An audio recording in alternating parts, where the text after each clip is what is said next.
Lead சிலபஸில் first ஸ்டாண்டர்டுக்கு உள்ள ஹிந்தி இப்போ பார்க்குறோம். ஒர்க் ஷீட்லேயும் பார்க்குறோம், எஸ்ஆர் புக்லேயும் பார்க்குறோம்.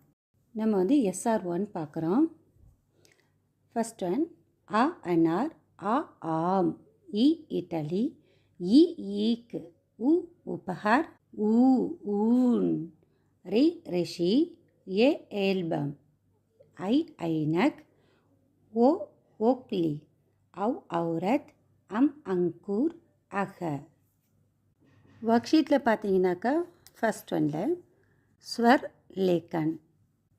फर्स्ट ஒனில் नीचे दिए गए बिंदुओं को मिलाकर स्वर लिखिए அப்படின்னு கொடுத்துருப்பாங்க. அதில் பாக்ஸாக போட்டு இருக்கும். அதில் லெட்டர்ஸ் அதில் எழுதணும். இப்போ ஸ்வர் பார்த்தோம் இல்லையா, அதில் அ ஆ இ ஈ லெட்டர்ஸ் இப்போ ரீட் பண்ணேன் இல்லையா, அந்த எழுத்துக்களை இந்த பாக்ஸில் அவங்க கொடுத்துருக்காங்க இல்லையா, அது டாட் டாட் வச்சுருக்குறாங்க. அது மேலேயே எழுதி நம்ம பழகிடுவோம். நல்லா எழுதுறதுக்கு வந்துடும்.